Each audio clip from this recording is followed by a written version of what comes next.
अगले साल यूपी में चुनाव है और योगी जी को हटाने का पूरा प्लान बन के तैयार हो चुका है, जिसमें अखिलेश यादव, अभिमुक्तेश्वरानंद और ऐसे न जाने कितने लोग हैं जो पूरी मदद कर रहे हैं। जितने भी हिंदू हैं उन सबको यह पता करने का अधिकार है और उनको पता करना चाहिए कि ये तथाकथित शंकराचार्य अभिमुक्तेश्वरानंद वास्तव में शंकराचार्य हैं भी या नहीं है, क्योंकि इनका केस सुप्रीम कोर्ट में चल रहा है और अभी तक एक भी प्रमाण ऐसा नहीं मिला है जो ये सिद्ध कर सके कि ये शंकराचार्य हैं। ये लगातार पॉलिटिक्स कर रहे हैं, कभी अंबानी की शादी में जाते हैं, कभी उद्धव ठाकरे के घर में जाते हैं और कहते हैं कि उद्धव ठाकरे को महाराष्ट्र का सीएम होना चाहिए। फिलहाल माघ मेला में गए हुए हैं। ये सभी वो जगहें हैं जहां पर कभी भी शंकराचार्य नहीं जाते हैं। माघ मेला में जाकर के इन्होंने किस तरह का कियोस्क किया और फिर धरने पर बैठ गए, अपनी 1 करोड़ की वैनिटी वैन में धरना दे रहे हैं और लगातार अखिलेश यादव के संपर्क में हैं। उधर अखिलेश यादव जुगाड़ में है थोड़े से हिंदू वोट्स के, क्योंकि अखिलेश यादव को लग रहा है कि अगले साल के चुनाव में कहीं ओवैसी मुस्लिम वोट बैंक में सेंध न लगा दें, तो जितना नुकसान वहां होगा उसकी भरपाई हिंदू वोट बैंक से की जाएगी।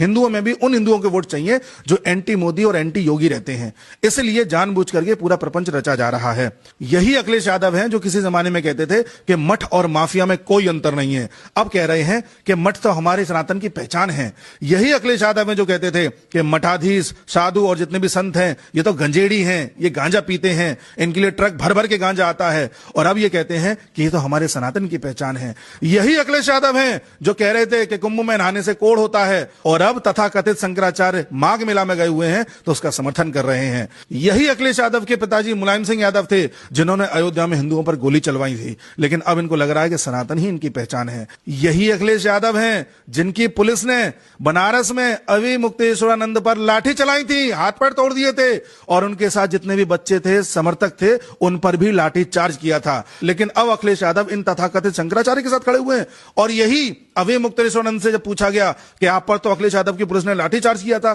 तो कहते हैं बाद में उन्होंने माफी मांग ली थी। यानी कि टोटल पॉलिटिक्स चल रही है, शंकराचार्य की पदवी का फायदा उठाया जा रहा है। उधर अखिलेश यादव जिनको पहले सनातन में कमियां दिखाई देती थी, अब सनातन की बड़ाई कर रहे हैं। अखिलेश यादव तो वही हैं जब सदन में वंदे मातरम गान हो रहा था तो आजम खान के साथ मिलकर के वॉकआउट कर चुके थे और किसी भी हाल में वंदे मातरम गाने को तैयार नहीं थे, और अब प्रेस कॉन्फ्रेंस में कह रहे हैं कि बिना वंदे मातरम सुने हम यहां से जाएंगे नहीं। देख लीजिए किस तरह से हिंदू वोटर्स का मजाक बनाया जाता है। मैं फिर से रिपीट कर रहा हूं कि जितने भी हिंदू वोटर्स इस भ्रम में हैं कि अभिमुक्तेश्वरानंद शंकराचार्य हैं, वो जाकर के डॉक्यूमेंट्स देख लें, सुप्रीम कोर्ट में जो केस चल रहा है उसके सारे डॉक्यूमेंट पढ़ लें, गूगल पर चेक कर लें, सारी चीजें क्लियर हो जाएंगी किस तरह से योगी जी को हटाने के लिए पूरी प्लानिंग तैयार की जा रही है।